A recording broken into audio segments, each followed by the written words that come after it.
começamos na semana passada a fazer algumas reflexões do ser igreja na nossa época, do ser igreja na nossa geração. O objetivo é que a gente pense nesses 39 anos em algumas indagações a gente precisa fazer ao final desses 39 anos e sobre o tempo que o Senhor ainda tem para nos dar para frente. Dia 26 de junho fazemos 39 anos. E eu vou começar como comecei na semana passada. Quando o Senhor quis nos plantar aqui, quando o Senhor colocou a primeira igreja presbiteriana de Campo Grande aqui, o que o Senhor queria? Qual era o objetivo de Deus? Qual era o objetivo do Senhor em estabelecer essa igreja aqui? Para 39 anos depois, ela ainda está aqui. Eu sempre vou ouvindo de vocês muita história, principalmente dos mais antigos aqui na nossa igreja. E hoje pela manhã, um de vocês estava me contando como foi a saga para comprar o terreno aqui da igreja. Não tinha pastor, não tinha nada disso, era um grupo de irmãos que se reuniam ali embaixo, ali perto da linha do trem, e aí eles tiveram uma oportunidade, e mesmo sem muitas condições financeiras, muitos desses irmãos já não estão mais conosco hoje, muitos ainda estão, mas essa gente se juntou e resolveu comprar esse terreno aqui. Outros, por exemplo, já me contaram de como foi para construir aqui. Era ali embaixo, aí ali começou um puxadinho, e aí faz uma escada para cá e outra para lá, faz uma laje aqui, aí fica uma laje perdida no meio do caminho, e o pessoal começa a construir aqueles mutirões, que quando eu comecei a trabalhar em igreja, eu descobri que muitos mutirões são mentirões. Aqueles caras que chegam nos mentirões às 8 da manhã, trabalham até 8h30, e eles voltam às 4 para comer a melancia, que é o lanche que as irmãs fazem. E muitos mutirões depois, estamos nós aqui. O que o Senhor queria de nós? 39 anos depois, o que o Senhor quer de nós? Qual é o objetivo da gente estar aqui? Programarmos os próximos anos. Porque, irmãos, fazendo uma reflexão simples, o Senhor não precisava da primeira igreja presbiteriana de Campo Grande. O Senhor não precisa dessa igreja. Jesus não precisa da gente. Nós somos dispensáveis. O Senhor Jesus é o Rei. Mas a partir do momento em que Ele resolveu nos colocar aqui, alguma coisa Ele quer da gente.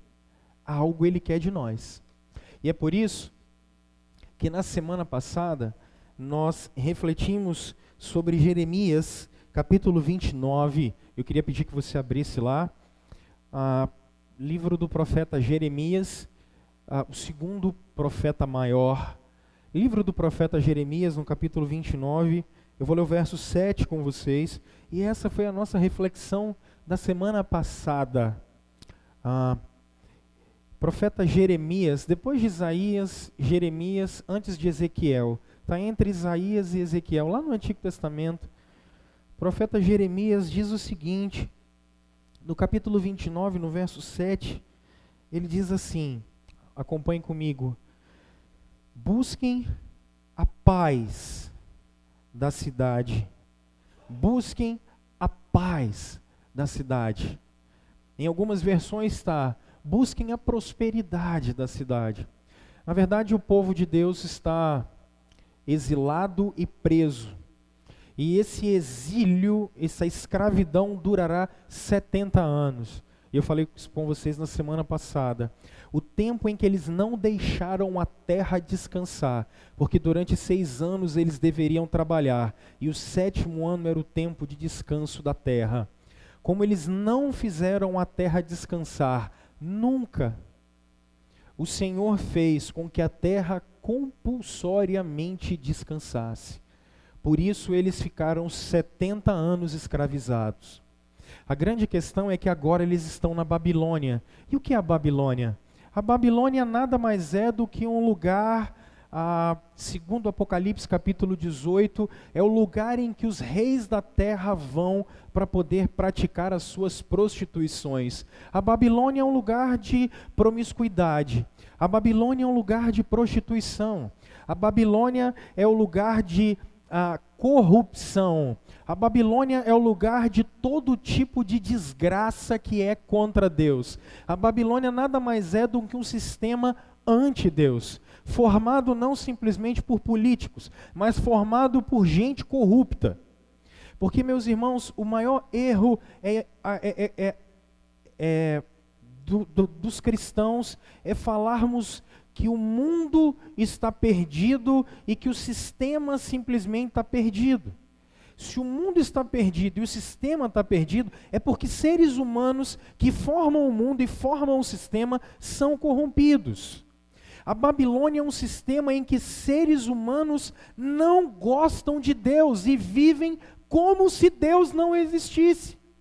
A Babilônia é o lugar em que as pessoas têm prazer no pecado, em que o pecado faz parte das suas vidas. A Babilônia é o lugar em que as pessoas sentem o desejo por aquilo que é anti-Deus. Isso é a Babilônia. E nós vivemos exatamente nesse sistema. O exílio babilônico, ele existe para demonstrar para nós que, na verdade, nós estamos num período babilônico. Nós vivemos nesse período. Nós vivemos nesse período em que os homens odeiam a Deus e amam o pecado. Às vezes a gente fala assim, nossa, no passado era tão bom. No passado não era tão bom. O passado também continha os erros que hoje se contêm. Porque Eclesiastes 3 diz que não há nada de novo debaixo do sol. Sabe o que há de novo debaixo do sol? Simplesmente a repetição dos mesmos pecados cometidos por homens diferentes. Essa é a diferença do passado para hoje. Na década passada, há 50 anos, há 100 anos, 200 anos, o mundo não era melhor. Porque no mundo sempre houve pecado praticado por pecadores, gente que o seu coração é inclinado para o mal, gente que é levada pelo seu próprio desejo, gente egoísta, gente que é guiado pelas paixões da carne, gente que não quer saber de Deus. Esse é o mundo em que nós vivemos, ele sempre foi assim. E se ele fosse diferente, quando Deus se fez carne e habitou no meio de nós a partir de Jesus Cristo, nós não o teríamos matado. Pelo contrário, o que nós fizemos foi olhar para o verbo de Deus, para Deus encarnado, e colocamos ele numa cruz. Mas pastor, foram os judeus. Se fosse a gente, talvez tivesse esquartejado. Porque nós somos assim. O pecado está dentro de nós. Ele se manifesta na vida de vocês de diversas maneiras. Através das suas omissões. Quando você é omisso, aonde você conhece a verdade, sabe o que tinha que fazer e não faz, é desobediente. O Espírito fala com você, você sabe que isso é contra Deus, você sabe que isso é anti-Deus, mas mesmo assim você continua fazendo, porque ama o pecado. Porque ama o pecado. As práticas são pecaminosas, os desejos são pecaminosos, os pensamentos são pecaminosos. Nós vivemos assim. Essa é a maior prova de que nós continuamos e vivemos dentro da Babilônia.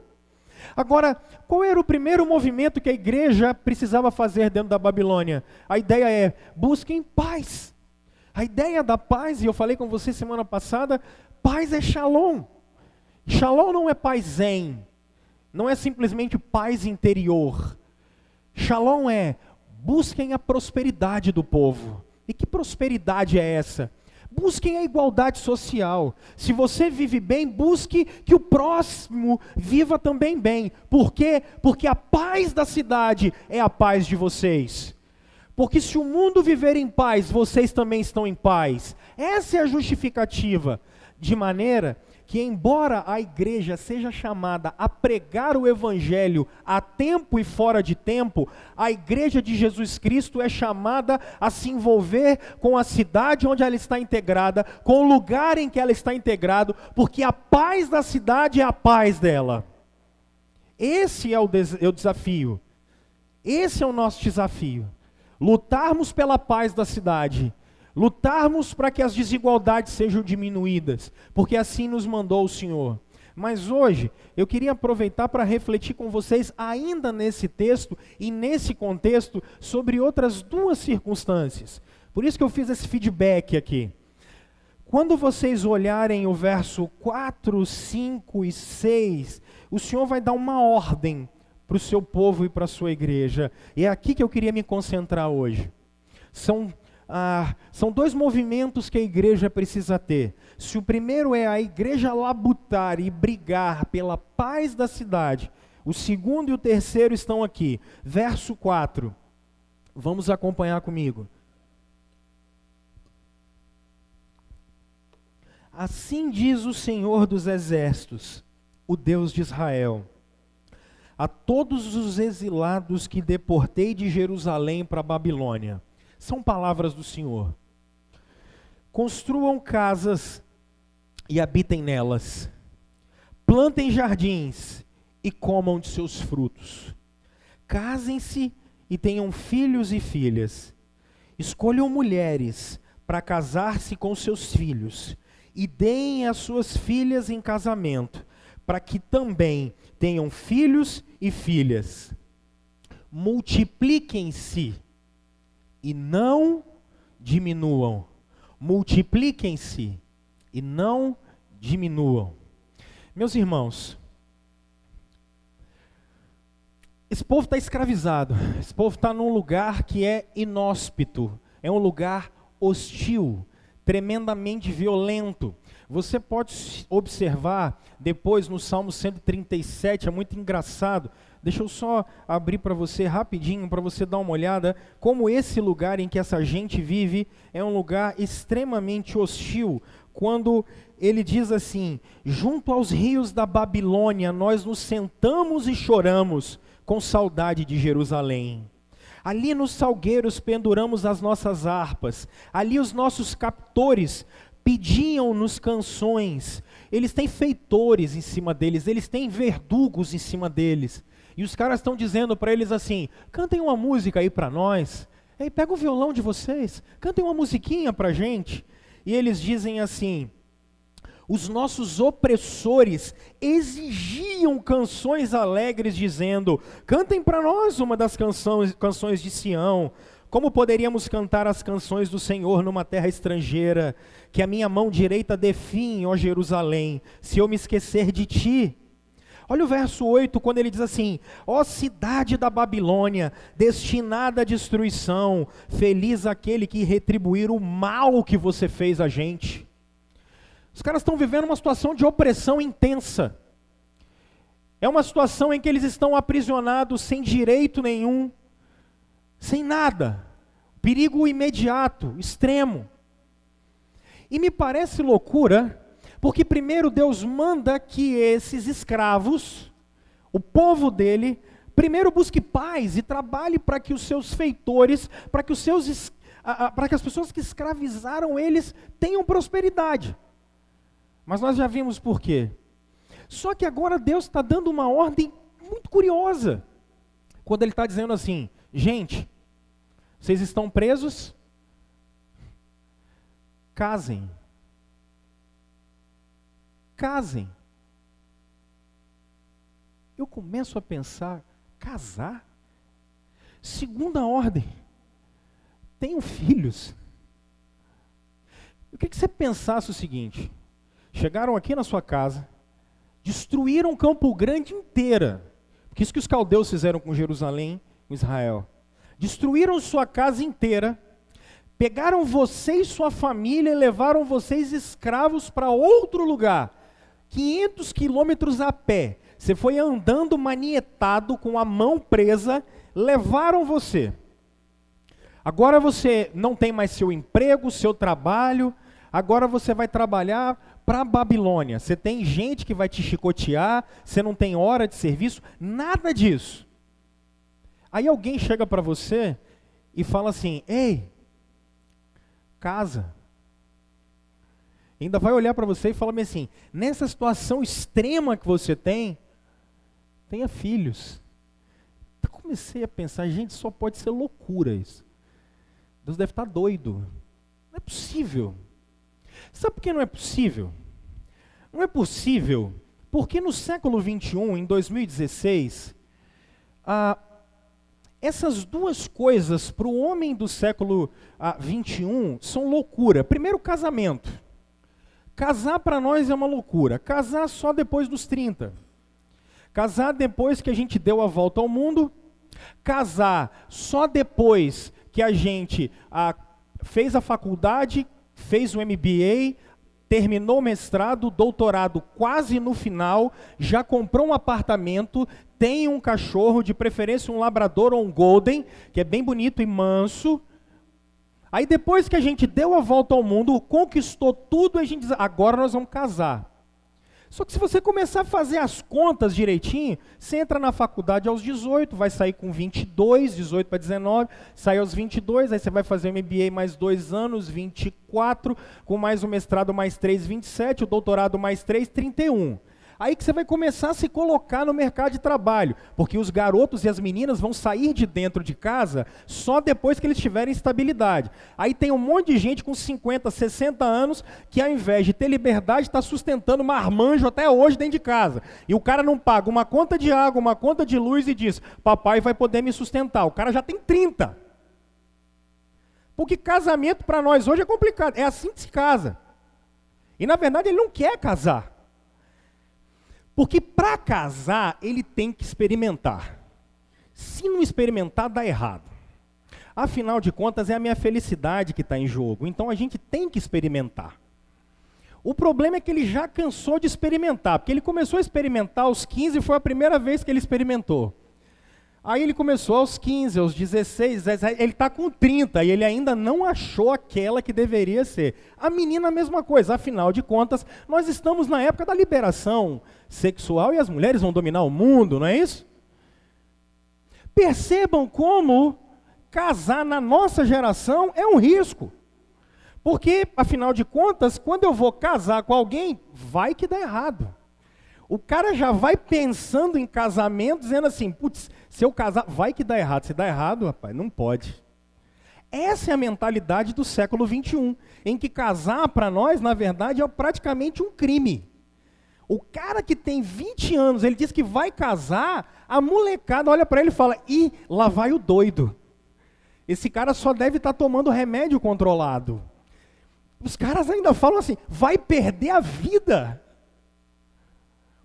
Mas aí eu observo Deus dizendo que no meio da escravidão, os caras precisam casar.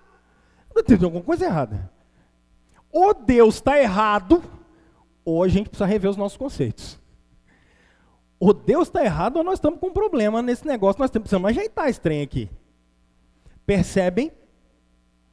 Porque uma segunda coisa, eu prometo que eu vou adiantar aqui, uma segunda coisa é ter filho. Porque outra coisa que a gente diz na nossa geração é ter filho para nós é um problema crasso. Afinal de contas, se eu tiver filhos, eles vão me atrapalhar, vai atrapalhar a gente aproveitar a dar a volta ao mundo. Cara, a gente está tão doido que eu estava com a Aline no carro um dia desse, a gente estava ouvindo um comentário da CBN, do Mauro Halfeld. Ele dá dicas de como você administrar o seu dinheiro. Aí, o cara que pediu para falar, ele disse assim, tenho 20 e poucos anos, estou casado há 5, quero chegar aos 40 com 1,5 milhão na conta. Ganhamos tanto e queremos economizar metade do que nós ganhamos. E não queremos ter filhos. Aí a gente foi automático, a gente olhou um para o outro. Assim, caraca! Porque quando o Mauro Halfeld terminou o comentário, o cara quer chegar aos 40 anos com 1,5 milhão na conta de reserva. Então você percebe assim, filho é um problema. Segundo Luiz Felipe Pondé, filho é caro, dura muito e a gente não sabe se o retorno é aquele que a gente quer. Isso é um problema sério da nossa geração. Filho é caro, dura demais e o retorno vai saber, né? Afinal de contas. Percebam. E no meio da escravidão, o cara diz assim, tenham filhos. Então, deixa eu apelar. Porque na nossa geração, em que nós trabalhamos 5 dias por semana e temos 2 livres, sábado e domingo, porque aqui eles não tinham nenhum dia livre, os 7 dias da semana eles trabalhavam, e de sol a sol, Deus está mandando os caras ter filho. Ou tem algum problema com Deus, ou a gente precisa rever os nossos conceitos. Está entendendo por que eu quis trazer isso para vocês? Tem alguma coisa errada aqui nesse negócio. Eu não sei. Porque para ter filho hoje, a gente encara criança como frustração de sonho.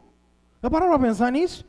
Por que você não vai ter filhos? Não, eu não vou ter filho porque eu quero fazer isso. Então perceba, o cara quando tem filho na verdade não é uma bênção, ele atrapalha. No século 21, se o casamento atrapalha, filho então é um empecilho maior ainda. Afinal de contas, eu ainda não conquistei aquilo que eu queria conquistar. Aí você vê o problema maior? A galera que casa já velho vai ter filho velho. Vai ter filho velho. Aí eu estava conversando com um cara que já é avô praticamente, ou tinha idade para ser avô. Aí ele estava falando assim, rapaz, não vou entregar a idade do cara, mas eu tô com X anos e eu tô correndo atrás de menino, acabou de ter o 2º e as costas dói, cara. Mas por que isso? Porque cada vez mais a gente casa mais tarde, essa é a nossa geração. A gente casa mais tarde, porque nós deterioramos o casamento. A gente deixa para ter filho mais tarde, porque a gente não valoriza o ter filhos. E quando a gente faz isso, os nossos filhos têm que ser o mínimo possível para não atrapalhar demais. Porque paternidade e maternidade é simplesmente para nossa realização e felicidade. Então a gente diz assim que a gente tem que ser pai para realizar simplesmente os nossos sonhos. Reparem, nada mais egoísta e egocentrista do que isso. Eu não estou dizendo que casamento não tem que te realizar, pelo contrário, você tem que fazer um bom casamento, eu vou falar disso agora. E eu não estou dizendo também que os seus filhos não sejam para a sua realização, porque são. O problema é que nós perdemos a visão do que é casamento e do que é paternidade ou maternidade. Nós perdemos a visão disso. De maneira que o meu cônjuge, na verdade, não é para que a gente... Presta atenção nisso, eu vou falar disso agora. O meu cônjuge... Isso é o Davi Merck falando. O meu cônjuge, presta atenção, para que o ser humano foi criado? O ser humano foi criado para a glória de Deus, isso é o Catecismo Maior de Westminster, certo? Primeira pergunta, para que o homem foi criado? Para a glória de Deus, ponto. Com quem é que você vai casar? Eu já falei isso aqui ano passado, mas com quem é que você vai casar? Filho, você vai casar com quem ajudar você a glorificar a Deus mais, ponto. Porque se você nasceu para a glória de Deus... Como é que você vai casar com alguém que vai te atrapalhar a glorificar a Deus?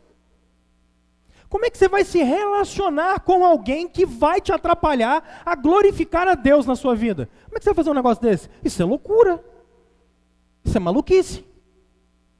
Porque nós deterioramos o casamento. E por que você tem filhos? Você não tem filhos para sua realização. Você não tem filhos porque você simplesmente quer, embora isso seja lícito, que fique escrito isso aqui. Agora, se você e o seu cônjuge existem para glorificar a Deus, por que vocês vão ter filhos? Para que mais seres que glorificam a Deus sejam colocadas na história. Para que o pacto que a gente tem com o Criador seja continuado. Para que a imagem e semelhança de Deus, a partir da conversão dos nossos filhos, continue a glória de Deus nessa terra. Esse é o objetivo de termos família. Esse é o objetivo de termos filhos. Porque se Deus é um Deus trino, Pai, Filho e Espírito Santo, quando Ele coloca o casamento no Éden, é para que a partir de homem e mulher, ou seja, triunidade, é uma unidade na diversidade, por isso o casamento é homem e mulher, para que a gente reflita a trindade. Você está casado para refletir quem Deus é. É por isso que você está casado. Casamento no Éden é para isso, para a glória de Deus. Por isso a gente tem um Deus trino. E casamento é para refletir a glória da graça e de quem Deus é. Está entendendo? Mas nós vamos ver isso aqui melhor. Você me dá um tempinho para eu poder te ajudar? Eu preciso de 10 minutos para falar com vocês de uma base aqui, e depois eu aplico para a gente poder terminar, ok? Tudo bem? Porque talvez vocês estejam perguntando assim, mas pastor, o que isso tem a ver com Jeremias? Segura aí, você vai abrir uns textos comigo e a gente vai trocar uma ideia, ok? Quem é que está exilado? Quem está exilado, quem está preso é o povo de Deus, ok? Quem está preso é o povo de Deus. Quando é que esse povo foi formado? Quando esse povo foi feito? Tudo bem? Vamos para o primeiro livro da Bíblia rapidinho para a gente dar uma olhada nisso? Você vai em Gênesis 12 comigo. Tá? Não é escola bíblica, mas eu preciso te dar essa base para a gente reinterpretar isso à luz da Escritura. Lembra que nós estamos falando de casamento e de filhos, tá? Gênesis 12. O texto de Gênesis 12 diz assim: Então o Senhor disse a Abraão, saia da sua terra, do meio dos seus parentes, da casa do seu pai, e vá para a terra que eu lhe mostrarei. Farei de você um grande povo, uma grande nação, e o abençoarei. Tornarei famoso o seu nome, e você será uma bênção. Abençoarei os que o abençoarem, e amaldiçoarei os que o amaldiçoarem, e por meio de você, todos os povos da terra serão abençoados. Se você observar de Gênesis 4 a Gênesis 11, porque Gênesis 1 e 2 é criação, Gênesis 3 é queda, de Gênesis 4 a Gênesis 11, o que você tem? Simplesmente o que o pecado fez com o mundo. Por isso em Gênesis 6 você tem o dilúvio. Em Gênesis 9 Deus faz uma aliança com Noé. A aliança de Noé é uma repetição da aliança que Deus tinha feito com Adão no Éden. Qual é o problema? Em Gênesis 11 você tem Babel. O que é Babel? O povo que está reunido começa a simplesmente tentar chegar ao céu sem Deus. Na verdade, está repetindo aquilo que aconteceu antes do dilúvio. Até Gênesis 11 não existe povo. Até Gênesis 11, você vai observar em Gênesis no capítulo 4, o último verso, os caras começam a invocar o nome de Deus isoladamente, não há povo, não há uma reunião, não há uma comunidade, não há igreja. Agora em Abraão, inclusive o nome dele é mudado porque Abrão significa grande pai, Abraão significa grande pai, Abrão, que é o nome dele, é mudado em Abraão, porque a ideia é você vai ser o pai de uma grande nação. Aqui é a igreja formada. Aqui o povo de Deus começa a ser formado.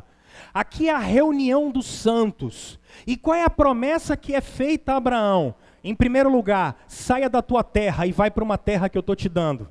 Essa é a primeira promessa. Segunda promessa, saia dos seus parentes. Abraão é o filho mais velho. Então Abraão tinha direito a herança dobrada, a bênção do pai e tinha direito a governar o clã. Então Deus está dizendo, eu vou te dar uma outra terra, não precisa da sua herança. Eu vou te dar uma descendência, não precisa da descendência do seu pai. Não precisa da fama que você tem, porque eu estou te dando um outro lugar.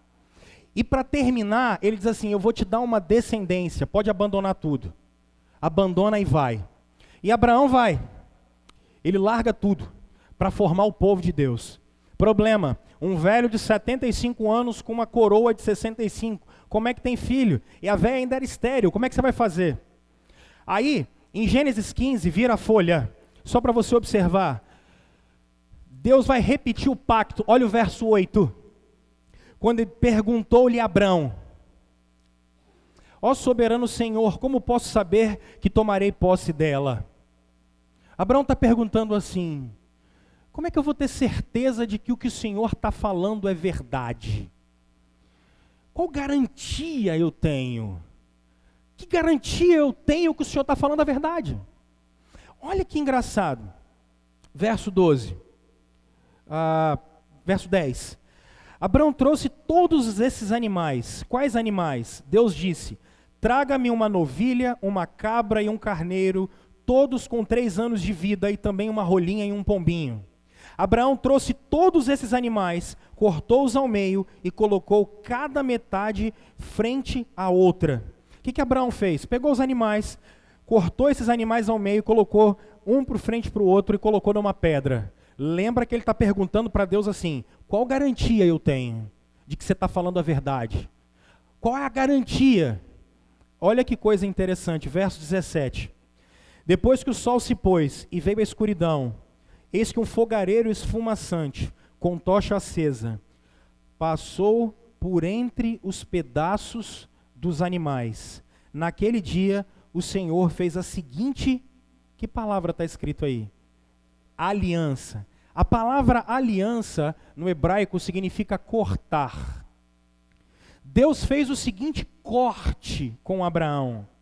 Aos seus descendentes dei essa terra, desde o ribeiro do Egito até o grande rio Eufrates, a terra dos queneus, dos quenezeus, enfim, eu dei para você essa terra. Pastor, o senhor está muito doido, o que o senhor quer dizer com isso? A palavra aliança significa cortar. Que corte é esse? Abraão cortou os animais ao meio. Se você quer dar sua palavra hoje, o que você faz? Tu assina um documento, tu vai lá no cartório, reconhece firma e o documento está firmado, beleza? Não é isso? Naquela ocasião não era isso. Naquela ocasião, quando eles queriam dar a sua palavra, o que eles faziam? Eles pegavam o animal, cortavam o animal ao meio e as duas partes do contrato passavam pelo meio do animal. Nós estamos falando de 2000 anos antes de Cristo. E as duas partes diziam assim, que aconteça comigo, se eu não cumprir a minha promessa com vocês. Ok? Quem passou pelo meio do animal?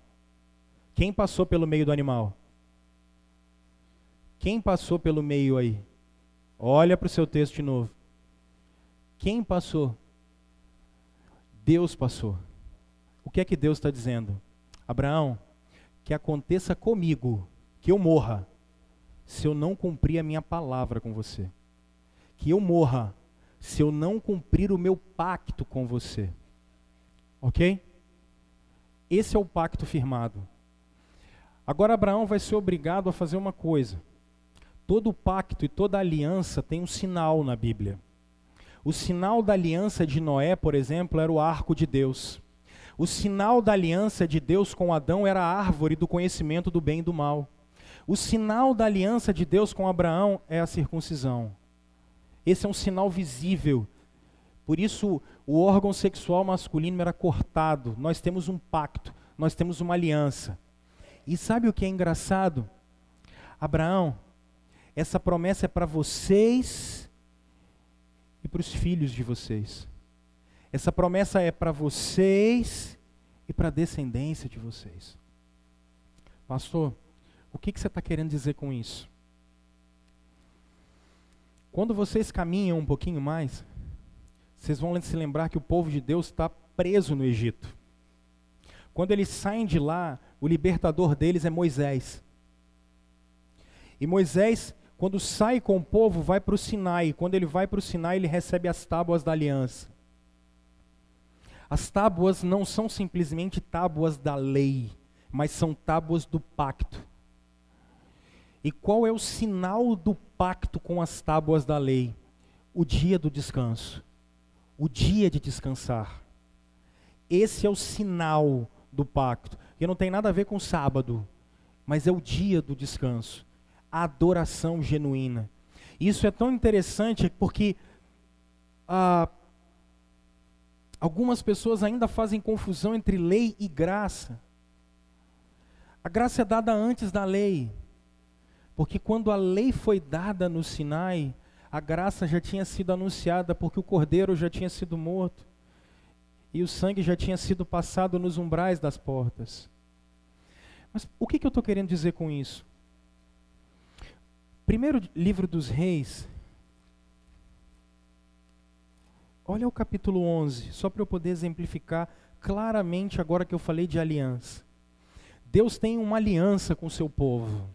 Deus tem um pacto com o seu povo.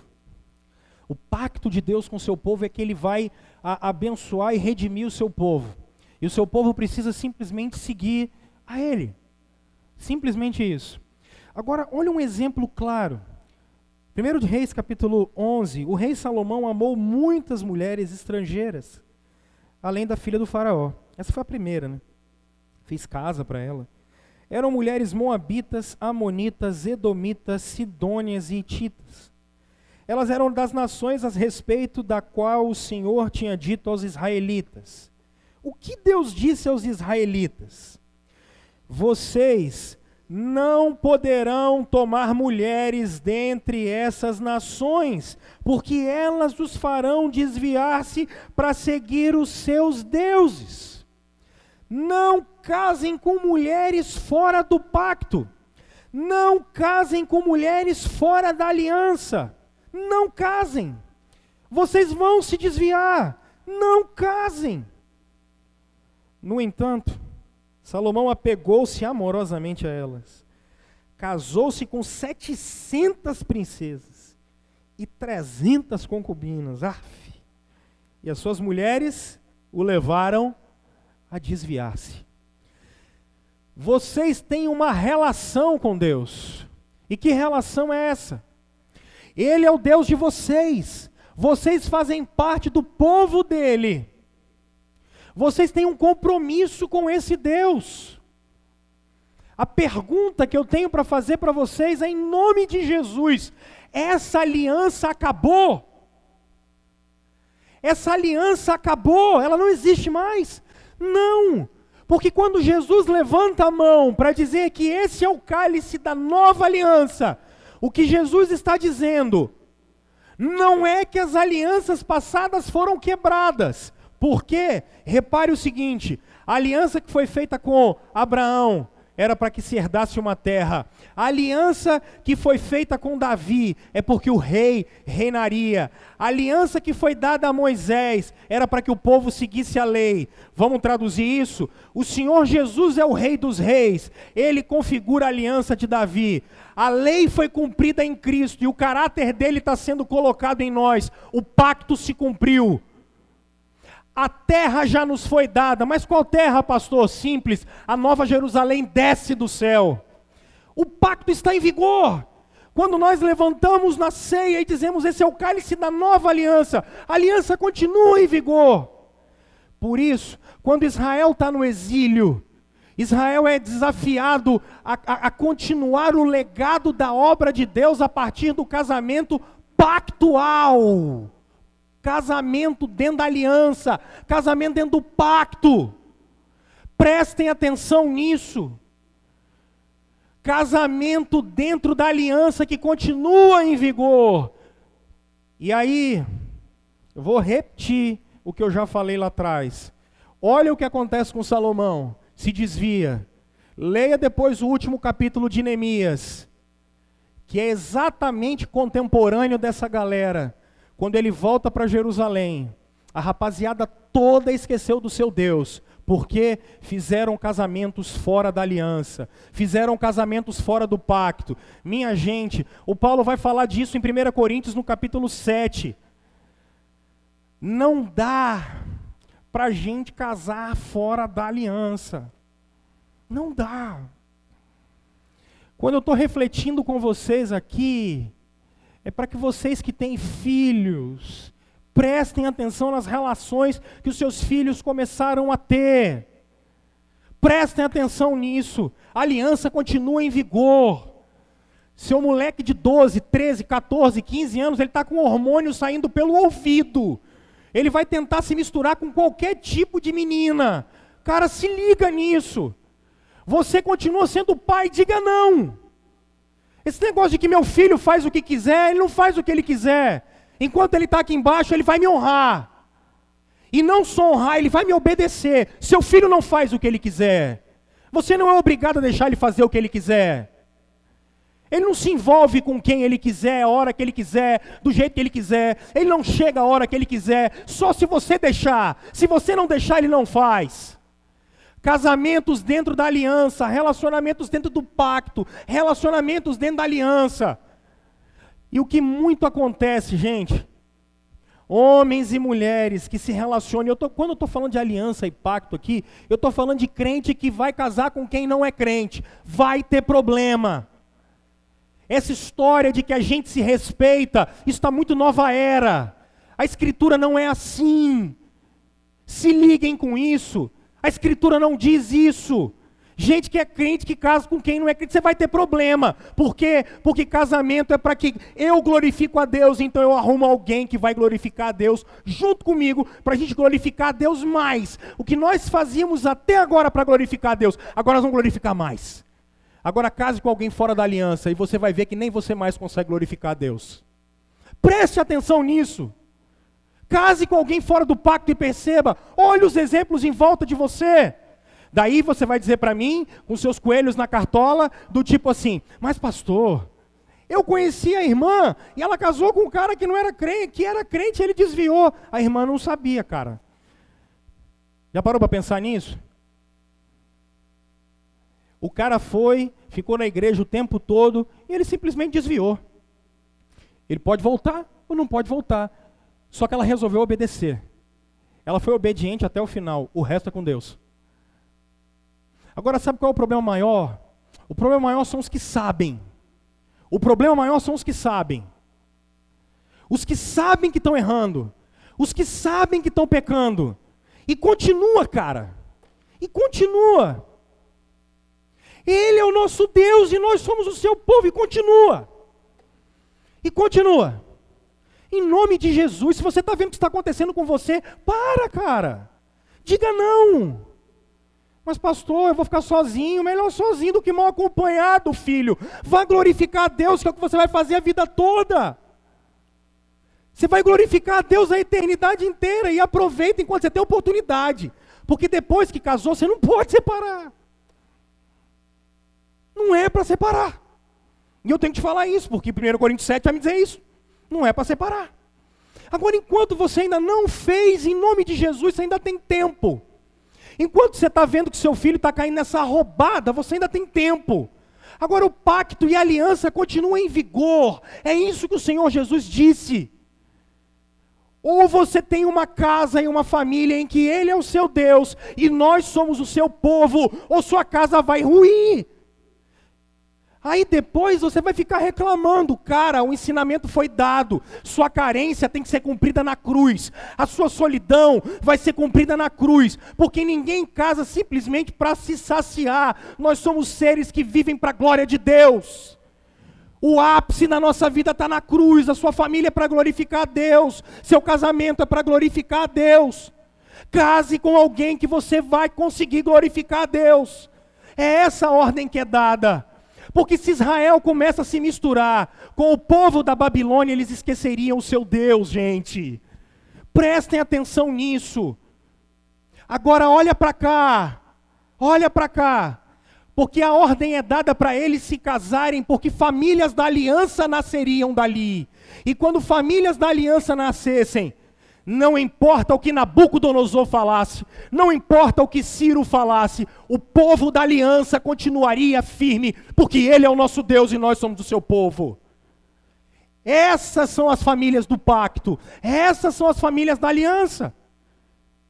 Agora reveja hoje o seu casamento, reveja hoje namoro, reveja hoje noivado, reveja isso tudo. Veja se o seu foco é a glória de Deus.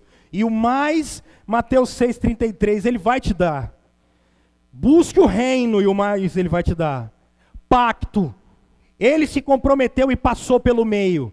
E você quer a maior prova disso? Vamos para a cruz. Porque quando Deus passou pelo meio lá do animal com Abraão, Ele estava dizendo o seguinte: Abraão, ainda que você caia, ainda que você peque, o que eu estou dizendo vai acontecer.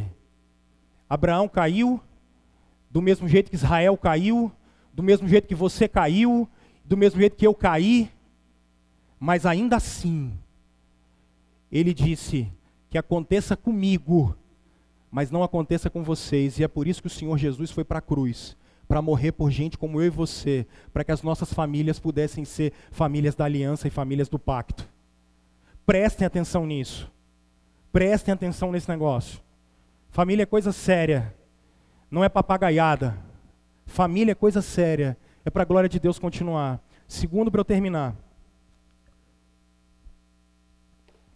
A segunda ordem é: tenham filhos. Por que é que vocês precisam ter filhos? Eu já comecei a dizer isso. A promessa é: eu sou o Deus de vocês, vocês são o meu povo. Em nome do Senhor Jesus. A promessa não é só para mim. A promessa não é só para minha esposa. A promessa também é para Elise e para Júlia. A promessa é para os meus filhos. A promessa é para os meus netos, os meus bisnetos. Pastor, mas a salvação é individual. Eu sei disso, sempre foi. No tempo de Abraão também era. Por isso que ele creu e isso foi imputado para ele como justiça. Sempre foi. Nós não estamos falando de salvação. Quando eu estou dizendo de pacto, eu não estou dizendo de salvação. Eu estou dizendo da bênção de Deus na família. Da bênção de Deus na casa da gente. Você quer ver uma coisa? Quem aqui é filho de pais, ou pai ou mãe crentes? Levante uma das mãos, por favor. Quem é filho? Vocês estão percebendo como é pacto e aliança? Hoje é engraçado que na aula da escola bíblica, uma menina falou assim, Aniele, né? Aniele falou assim: olha, o meu bisavô era crente, e o evangelho entrou na minha família a partir dele. E engraçado é que a partir de lá, nós não herdamos nada. Mas hoje, além da mula, né? Só a mula que herdou, né?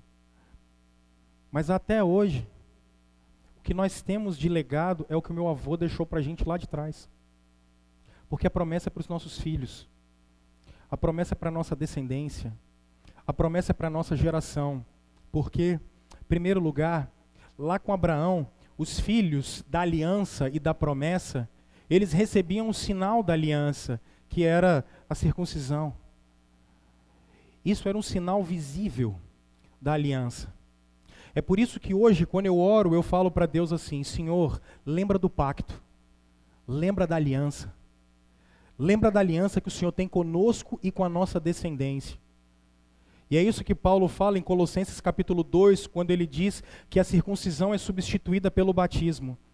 Porque quando Abraão creu, isso foi imputado por justiça. E quando Jesus vem, ele substitui o rito do Antigo Testamento pelo do Novo, que é o batismo. É por isso que as águas do dilúvio prefiguram o juízo de Deus, e esse juízo foi dado na cruz em Jesus Cristo. É por isso que as águas, Paulo em Coríntios capítulo 10, as águas do Mar Vermelho são figura do batismo, porque é uma justiça e o juízo de Deus, não para o seu povo, mas juízo de Deus para os inimigos de Deus. Porque lá atrás, em Noé, quando o pacto foi dado, aquele povo inteiro morreu e só quem ficou foi a família da aliança. Por isso que quem ficou foi Noé, Sem, Cã e Jafé. Por isso que no Egito quem ficou foi o povo de Deus que passou pelo mar, e o resto dos inimigos de Deus todos morreram. E é por isso que existe essa substituição tão clara.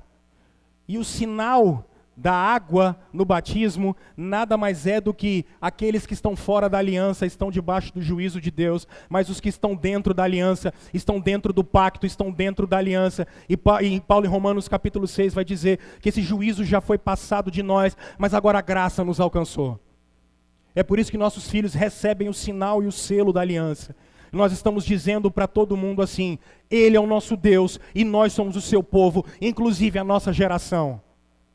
Os seus filhos são filhos do pacto. Os seus filhos são filhos da aliança. Não precisa ficar com medo. Porque alguns que estão aqui estão dizendo assim: pastor, meu filho está perdido. Confia em Deus e no pacto. Ele passou pelo meio. Ele cortou e fez uma aliança. Pastor, meu filho está desviado. Confie na aliança e confie no pacto. Porque Deus deu a sua palavra que Ele é o nosso Deus e nós somos o seu povo. Confie na aliança. Confie na palavra do Senhor. Consagre seus filhos a Deus. Agora você que quer ter filho ou está criando filho, criem eles para a glória de Deus. Criem os seus filhos para a glória de Deus. Criem seus filhos para serem discípulos de Jesus. Criem seus filhos para pregar o evangelho. Esse é o movimento da igreja. Tenham filhos, aumentem a família da aliança. Aumentem a família do pacto. Nós esquecemos disso. Se o mundo diz que nós precisamos ter meio filho aos 50 anos, eu não vou dizer quantos filhos você precisa ter, isso não é problema meu. Agora o que eu posso te dizer, e sem ser irresponsável, eu não estou mandando você ter 20. Não é isso que eu estou falando. Agora a questão é que às vezes nós somos pecaminosos. E temos esse pensamento de que filho é prejuízo. Para com isso, filho é uma bênção. Filho é uma bênção porque a linhagem do pacto continua.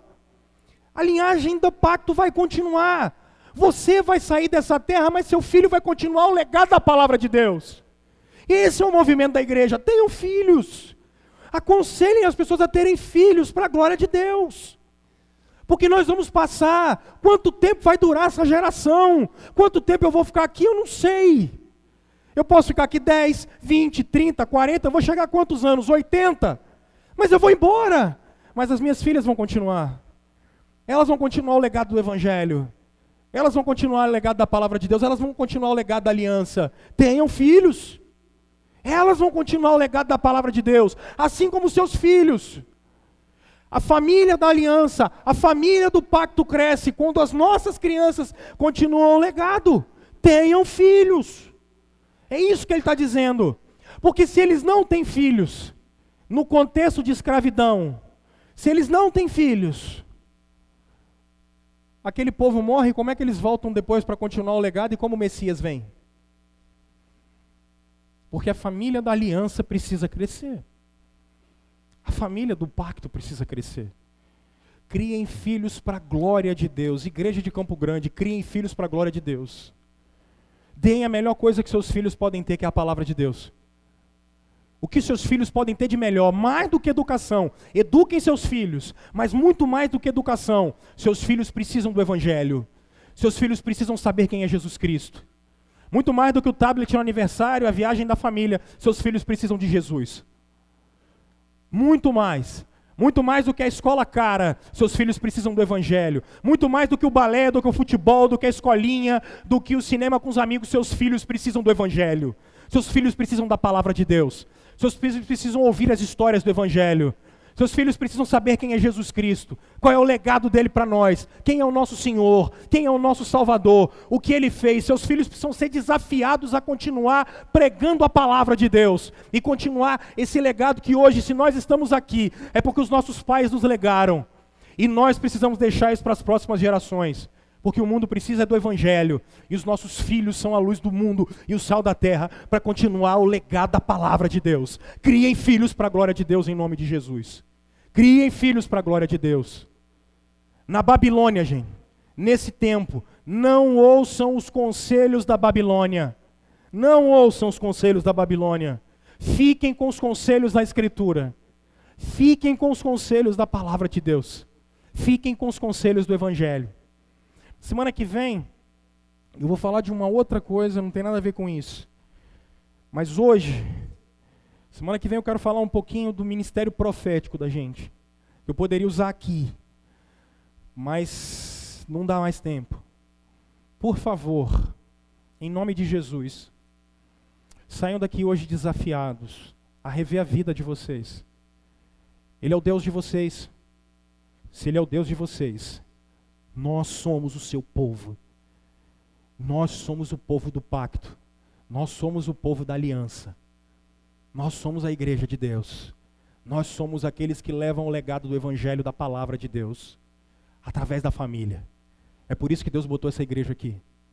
Se Ele botou essa igreja aqui para brigar pela paz dessa cidade, Ele botou essa igreja aqui para que tenhamos famílias da aliança. Ele colocou essa igreja aqui para que tenhamos casamentos pactuais e filhos da promessa, filhos da aliança, gente comprometida com o evangelho. Deus abençoe a sua vida, em nome de Jesus.